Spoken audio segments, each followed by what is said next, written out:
Will you marry me? The words fell from the lips of the cold-hearted Korean mafia lord, the feared leader of Seoul's most dangerous syndicate, a man whose very presence stole the air from the room, a man no one dared challenge. The crowd froze. No one could believe what they had just heard. In episode 1, Amara Okoye arrives in Seoul from Africa with a single purpose: vengeance. She is determined to destroy every person who took pride in wiping out her family and shattering her world. But fate has other plans. Instead of revenge, Amara is forced into a marriage with a man who may be deeply connected to the very tragedy she's trying to avenge.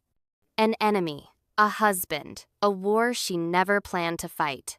Will she survive? Will she conquer the darkness surrounding her? Or is this marriage the beginning of her deadliest downfall? If you love action-packed storytelling, dangerous romance, mafia power plays, and strong women who refuse to be saved, subscribe now. Because this story doesn't slow down. It escalates. The underground didn't cheer. It roared.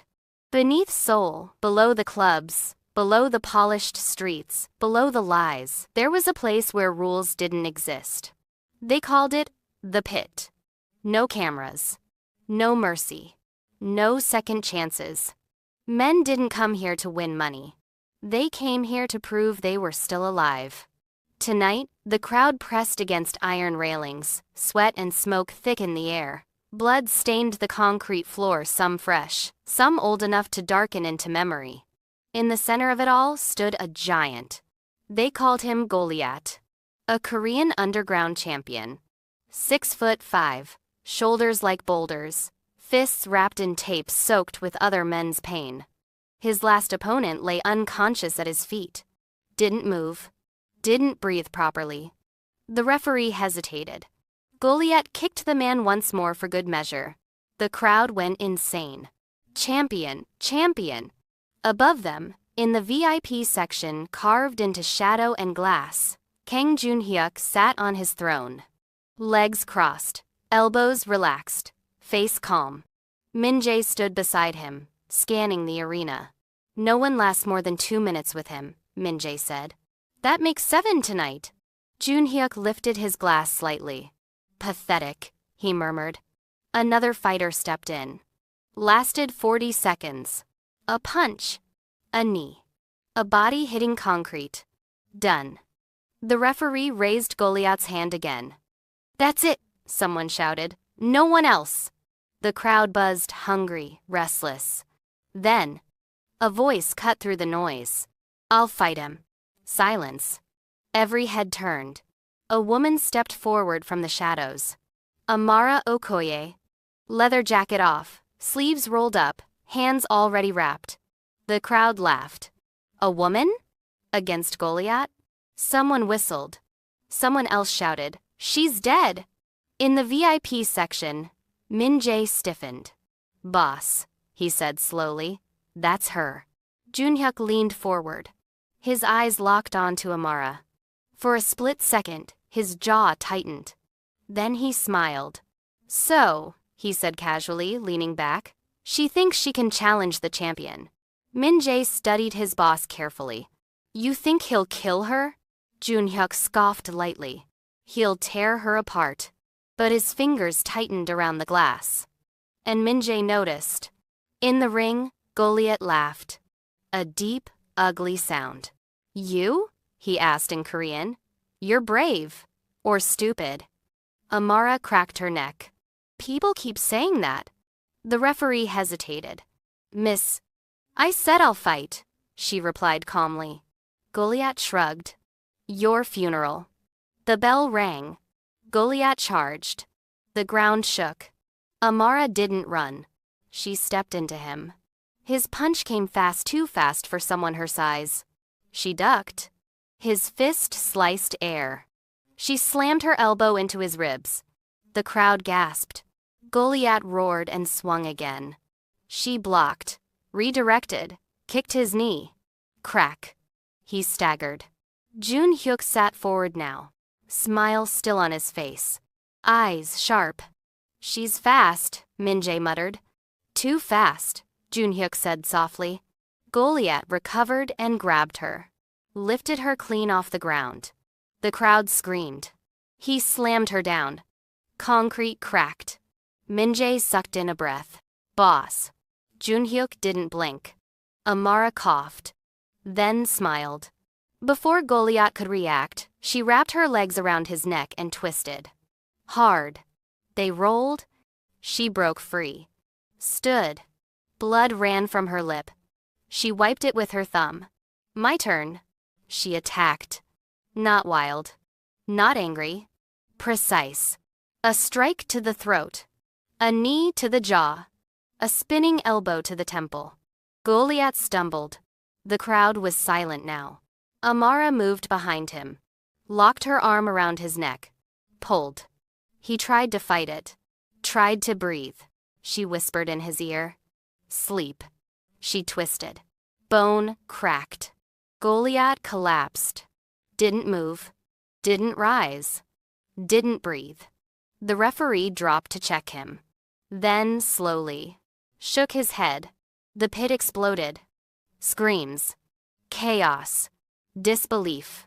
In the VIP section, Min-jae stared.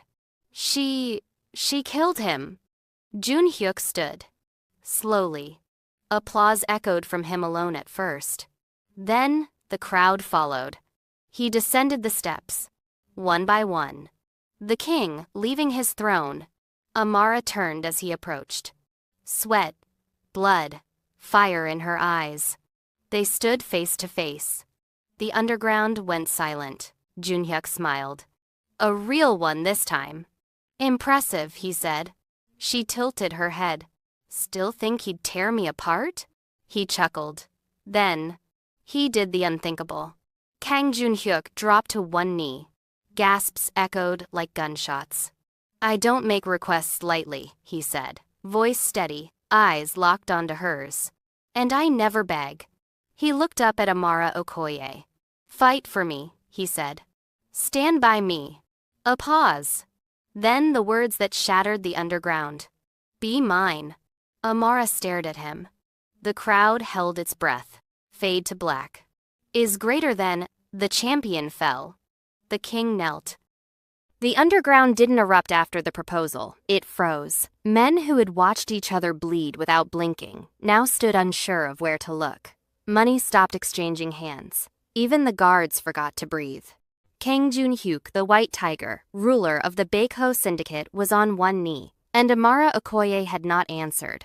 She stared down at him, chest rising and falling slowly, blood still slick on her knuckles, sweat drying cold against her skin. The crowd waited for a reaction, a laugh, a slap, a yes. Instead, Amara turned and walked away. The underground exploded into confused noise behind her, but she didn't look back. Kang rose calmly, brushing dust from his trousers as if nothing extraordinary had just happened. His men immediately moved, clearing a path. Secure room 3, he said quietly. Min-jae nodded, eyes sharp, already signaling security. The doors closed behind them. The private room. The room was bare by design. Concrete walls, one steel table, 2 chairs, a single light hanging from the ceiling, swaying slightly, casting shadows that shifted like restless thoughts. No weapons were visible. That didn't mean there weren't any. Amara stood near the door, arms crossed, her presence filling the space without effort. She didn't pace, didn't sit. She waited. Kang Joon-hyuk removed his jacket slowly, folding it neatly over the chair before sitting. Without the crowd, without the noise, he looked different, still dangerous, but human. You embarrassed me, Amara said at last.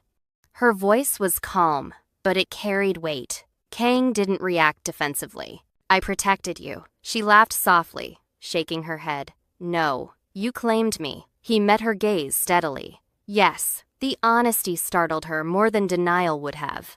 You don't kneel unless it buys you something, she continued, stepping closer. Her boots echoed against the concrete. So tell me, what did you buy? Kang leaned back slightly, fingers interlaced. The truth, he said. And time. Her expression hardened. Don't play games with me. I'm not. He stood and moved toward the wall. A hidden panel slid open at his touch, revealing a screen that flickered to life. Names appeared. Companies, banks, shell corporations layered over shell corporations. Faces followed. Men in suits, men in uniforms, men smiling beside politicians. Amara's breath caught. "I know everyone who destroyed your family's wealth," Kang said quietly. The room seemed to tilt. "Say that again," she said, her voice suddenly low. "Dangerous. I know all of them." He tapped the screen. "This one rerouted your family's shipping contracts. Tap. This one froze your offshore accounts. Tap. And this one," he paused, choosing his words carefully, "ensured your father's name never recovered." Amara stared at the screen. Memories surged, her mother's voice cracking over the phone. The sudden eviction notices, the quiet shame in her father's eyes as men who once praised him refused to answer calls. "These people didn't just bankrupt your family," Kang continued. "They dismantled them, piece by piece." She turned slowly to face him. "And you knew." "Yes, and you said nothing. You weren't ready," he replied evenly. Her jaw clenched. "You think I wasn't angry enough?" "No," Kang said. "I think anger without leverage is suicide." She laughed bitterly. "So why am I still breathing?" He held her gaze. "Because you didn't come asking for pity. You came looking for war." Silence. "You made that proposal in front of everyone," Amara said finally. "You made me visible." "I made you untouchable," Kang corrected. She frowned.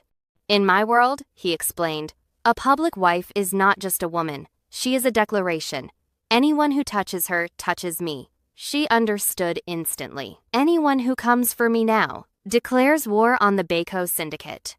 A slow smile spread across her face. "That was the strategy." "Yes. And the wife part?" Kang stepped closer. "In my world," he said, "a man without a wife is assumed to have no anchor, no weakness. That makes alliances difficult." She scoffed.